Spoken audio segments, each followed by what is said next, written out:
When we talk to children about strangers, the very first thing we have to get is that they have no idea what we have said to them in the past. You've seen that the children think a stranger is someone who cuts off your head, who murders you, who kidnaps you, and you never see your mom and dad ever again. So when we give them the rules about strangers, those rules only apply to those guys. And so when you teach children, you have to start all over and let them know a stranger is simply someone you don't know. There's no way you can tell good strangers from bad strangers, or nice people from people who aren't very nice. And when children are by themselves, they have to know that they are responsible for their own well-being. Especially young children will say to you, if I'm in the yard all by myself, my mom and dad are taking care of me. And we perpetuate that a little bit. You know, we say things like, it's okay, I'm watching out the window. I know you're not watching out the window.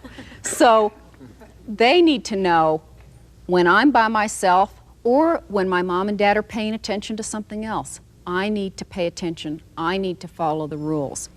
There are 4 rules that we teach the children.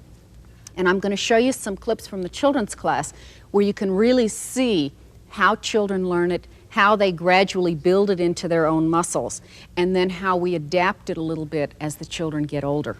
If Joey's in his front yard all by himself, who's taking care of him? Yeah, so sit down, Joey. The very first rule, if a stranger comes around you when you're by yourself, is you stand up and stay an arm's reach away. That means the length of a grown-up's arm plus how far they can reach. Is he an arm's reach away? Is he safe? Yeah. You bet he is. Okay. Is he scared? No. Nothing to be scared of, right? If I take a step toward him, what do you think he needs to do? Pretty simple stuff, right? Very good. Thank you, Joey. Who wants to be next? Aaron, come on up here with me. Okay, you can sit right there. All right. If I come into the yard, what does Aaron do first thing? Hi. How you doing? What's your name? Good. Does she talk to me? No, absolutely not, because the second rule is you don't talk to strangers, right? Okay, what about Aaron if I say, isn't your name Aaron? How could a stranger know your name? Could they see it on your shirt? Your name tag. Your name tag? What about, do you have t-shirts that have your name? Sure, there are lots of ways a stranger could know your name. Does that mean you know me, Aaron? No, that doesn't mean that you know me. Okay, so if I take another step toward her, what does she do? Good. What if RJ is on the playground and somebody that he doesn't know walks onto the playground and they say, excuse me, I found this purse. Has RJ done what he needed to do? No. No, what did he need to do? Quickly. Good. And I say, oh, you don't need to worry about me. I work for the school, but I found this purse. Do you have any idea who it belongs to? Well, do you think you could help me by giving it to the principal in the school? Oh, here, it's okay. Here, help me. Come on, help me. Did RJ stay an arm's reach away? No. No, he didn't stay an arm's reach away, did he? Okay, so if somebody keeps walking towards you, keep on walking backward. That's exactly right. So if I say, oh, here, take it. It's okay. That's perfect, RJ. That's right. The fourth rule is that you don't go with people you don't know. You all know that, right? Okay. Have a seat right here, Mandy. In Mandy's family, we're going to make up a code word. What a code word is if I ever have to send someone to pick her up other than who I said I would send, I'll make sure that person knows the code word, okay? So our code word is going to be unicorn. You like that? Great. So we agree that if I can't come and pick her up and I send somebody, they'll know the code word, which is unicorn, okay? So Mandy is sitting in front of the school. She's waiting to be picked up to go to the doctor, okay? And I drive up and I say, "Hi, you're Mandy, aren't you? Listen, your mom had a flat tire, and so she sent me to pick you up, and she said to tell you that the code word was unicorn, so you'd know that it was okay to go with me." Is it okay for her to go now? Yes. Yeah, it is, because I knew the code word, right? And how could I know the code word? Because my mom told me. Exactly. So is it okay for you to go now, Mandy? Yeah. What if Victor was in the park and his mother had gone to get something to eat, and I walk up to him and I say, "Hi, kid. How you doing?" Now, if someone has something fun, are they still a stranger? Yes. Yeah. So if I say, "Want to come talk to my friend?" Is he going to follow all the rules? Yes. Yeah, he stood up and backed up, didn't he? Is he talking to me? No. And what if I say, "See this red thing right here? That's a piece of candy and you can have it, okay? You want it?" He's not going to take anything, is he? No. And what about if I say, "Well, you want to come visit? Come on, let's go." Is he going to go? No. No. Is he scared? No. If somebody was really bothering you and really trying to get you to go with them, do you think you might start to feel scared? Yes. Yeah, I think you might. So come on up here, Victor. I'll show you what to do if you start to get scared, okay? If you start to get scared and you think maybe the stranger who's got this little guy, there's something wrong, what I want you to do is back up 4 big steps. Can you do that? Everybody help him count. 1, 2, 3, 4. And then look at how far away from me he is. Would he have room to turn around and run to somebody who could help him? Yes. Yeah, good. Thank you, Victor. How about if you are riding your bicycle in the park and the chain comes off, okay? So she's looking at the chain, trying to figure out what's wrong with it. And I come along and I say, "Do you have a problem with your bike? I think I can fix it. Wait a minute." And I fix it and I say, "Here, you can take it now." "Well, take your bike." "Well, what's the matter? Don't you care about your bike?" "Well, it's a nice bike. You know, I have a bicycle repair shop. If you don't care about this bike, if you're not going to take it, I think I might take it and give it to some of the kids that come to my shop. You're not going to come and get it?" She's not talking, is she? Is she paying attention? Yes. You bet she is, okay? And I say, "All right, well, it's all mine." And I leave with her bike. What is she going to do? I don't know. Who are you going to tell? My mom and my dad. You're going to tell your mom or your dad? Okay, I'm going to be your dad. And she comes into the house. Yeah, what's up? I was outside playing with my bike and somebody came and took it. Who took your bike? What do you mean you don't know? It was somebody that I don't know. Oh, a stranger took your bike? Well, can you tell me how that happened? I was outside playing with it and something happened to it and it got broken and she Yeah. came along and tried to fix it Yeah. and she fixed it and then he took it. I see. Now, did she tell me the whole story about what happened? Yes. Yeah, she told me the whole story. Now, is that better than if she had come to Dad and said, "I lost my bike"? Yes. It's better. Yeah, because if she had just said, "I lost my bike," what do you think your dad would have said? So Think that would have been okay that you lost your bike? Aren't you guys responsible for taking care of your toys? Yeah. So, what's important, Yadi, is that you tell exactly what happened, okay? Because otherwise, is her dad going to know what happened? No. Good, thanks. Good job, Casey. Okay, Devron, you're sitting on the steps in front of your school. Your mom and dad are inside meeting with your teacher, and they have told you to stay outside, okay?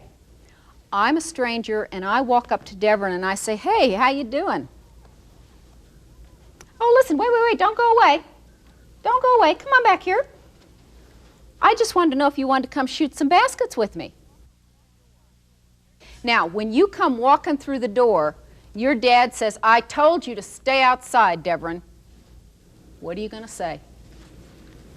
Is Devon in trouble? No, what are you going to, you're going to need to tell Dad what happened, right? What are you going to say? A stranger came up to me and asked me if I wanted to play basketball. I had no idea. It's good that you came inside. That's terrific. If you tell your dad, will he understand? Yes. Yeah. I've emphasized the fact that strangers are usually people that they don't know that may hurt him, as opposed to someone who it's just someone he doesn't know. Yes, okay. We want to do that naturally because as parents, there's a part of us that thinks, so if I just scare them a little, maybe they'll be more careful, maybe they'll pay more attention. And so the thing to remember is that fear does not empower children. Look at what happens to you when you're afraid. Your circle gets smaller and smaller and your confidence diminishes. It's exactly what happens to children. So if you really want to empower your children, what you do is you say, you can do this. You can keep yourself safe. And there are really important parts where you're inclined to use fear when you don't have to. For example, stand up, Wendy.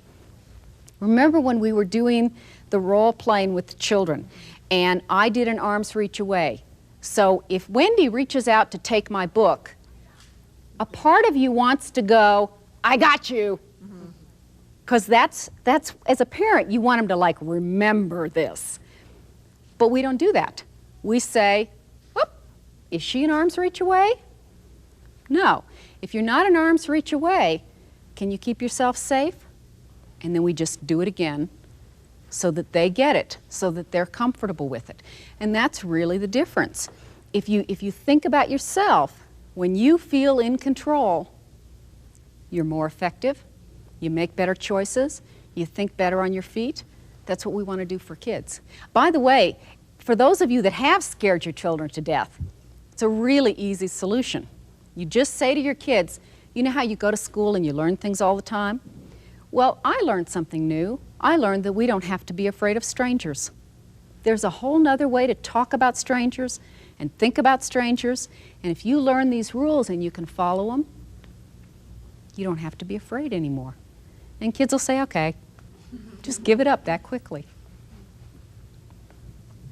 I'd like to say, on that same point then, do you advise that you shouldn't even initiate a conversation saying, you know, Anthony, a stranger is somebody that can hurt you?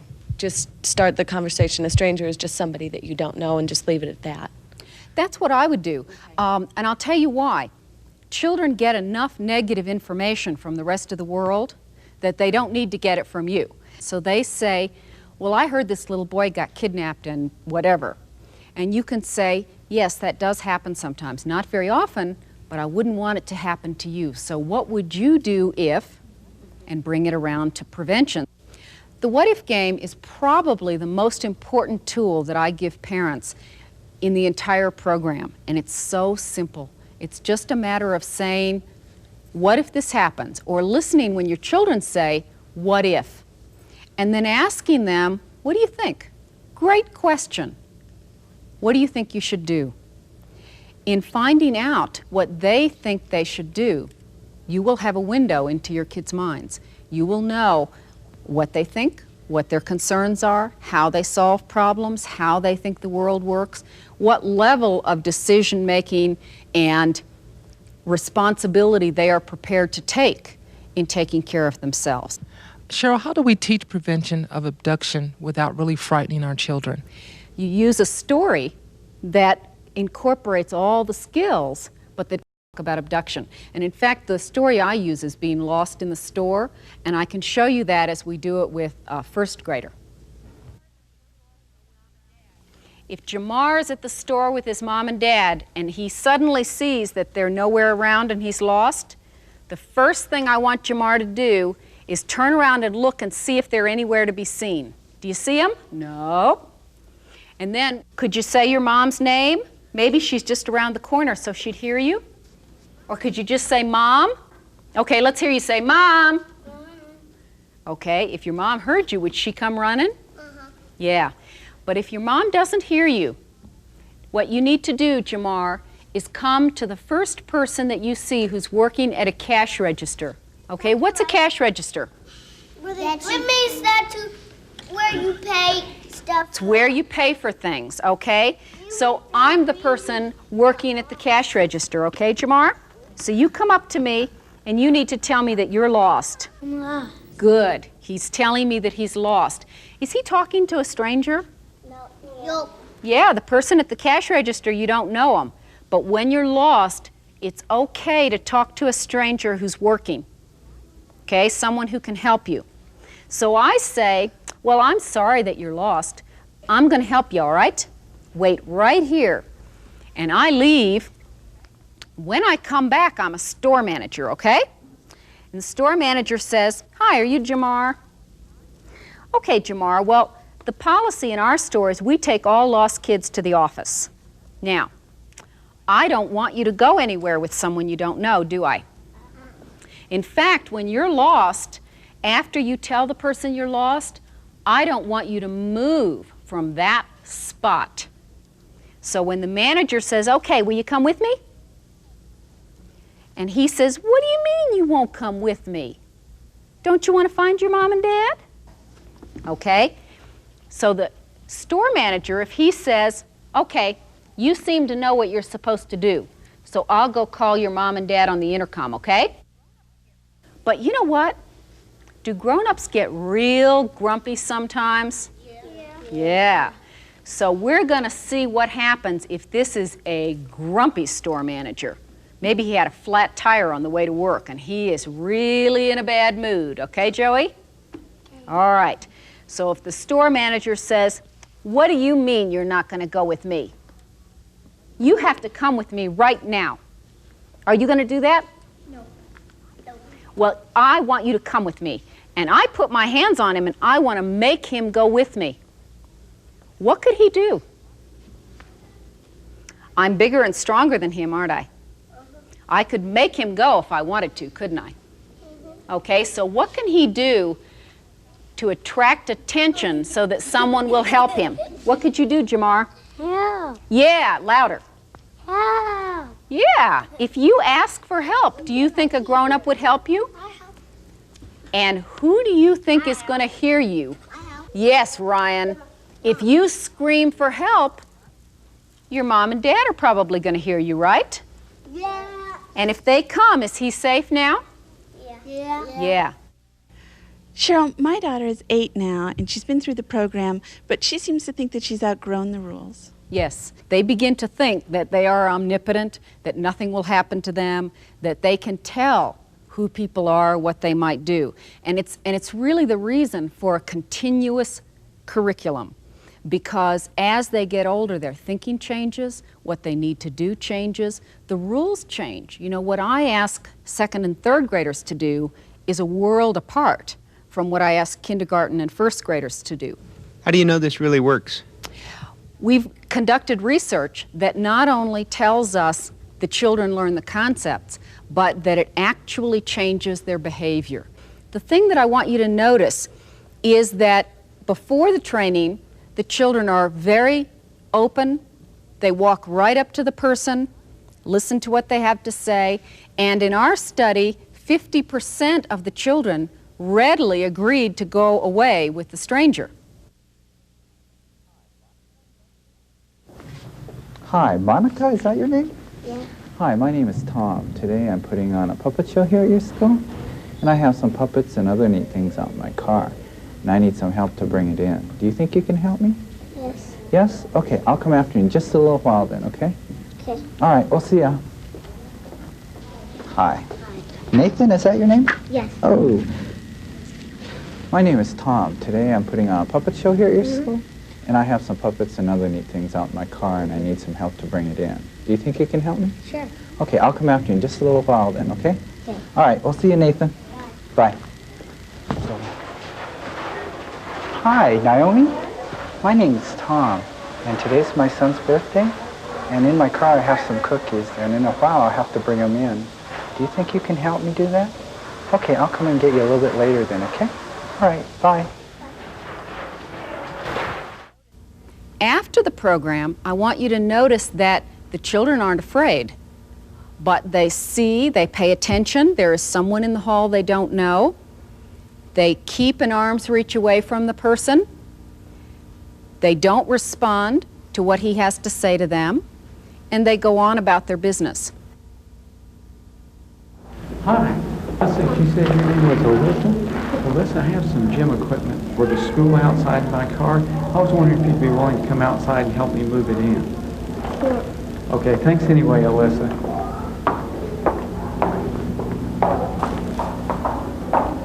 Hi, listen, your name is Chantel. Chantel, I've got some gym equipment outside my car for the school, and I was wondering if you'd be willing to come outside and help me bring it in. Thank you anyway. Excuse me, Josh?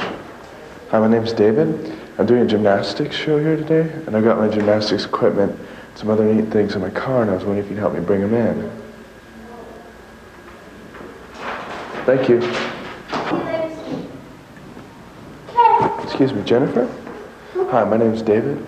I'm doing a gymnastics show here today, and I got my gymnastics equipment and some other neat things in my car, and I was wondering if you'd help me bring them in. Thank you. So what we want to do in terms of teaching children about strangers is just say to them, strangers are all around. They're just people you don't know. You can't tell who's nice and who isn't. And you follow the rules with all strangers when you're by yourself or you're with your friends. And as you get older, you can relax the rules a little bit, but you're always making choices. And those choices need to be choices based not on being polite, on being a good kid, on helping a grown-up, but choices that are healthy for you. The final area that we deal with the children is taking care of themselves when they're home alone, when they're by themselves, when you're in another part of the house and they need to answer the telephone, answer the door, handle emergencies. The reality is there are a lot of children in this country in self-care, and there are a lot of parents who feel guilty about it. So the very first thing I would say to you is, if that's a decision you're making, look at all the things you need to look at in terms of your child's physical well-being, emotional well-being, and then make the choices that are appropriate, and then stop feeling guilty about it. Put your time and energy into giving your children the skills that they need to make that work for them, so that they feel good about it. There are studies now that say that children who stay alone are very competent if they've talked with their parents about what are the agreements, what are the privileges, what are the consequences if you don't keep your agreements with me. I work with the children in terms of how to answer the telephone, how to answer the door, what to do in an emergency, and it takes thinking. You know, children say to me when I ask, what do you do if there's a fire in the house? One of two things. Either I call 911 or operator. It's the wrong answer. You get out of the house. Then you worry about calling. Or they say to me, my mom and dad said don't ever leave the house no matter what. We say that. It's clearly not what we meant. So we need to use the what-if game to talk about emergencies, to give them a sense of that. And if your children are in that grade, ask them about those things. Work with them, because what they need with you is a sense of, okay, how are we going to handle this in a way that's good for everybody in the family? So the program doesn't really provide any magic answers. What it does is shapes for you a way of thinking about the problem. It teaches your children the skills that they need to begin the process of protecting themselves. And then the job really does get turned over to you to continue to reinforce it, to continue to make adaptations, to think about all of the ways children need to apply this in their lives given the circumstances that they find themselves in. Prevention happens, as I've said so many times, every single day of their lives.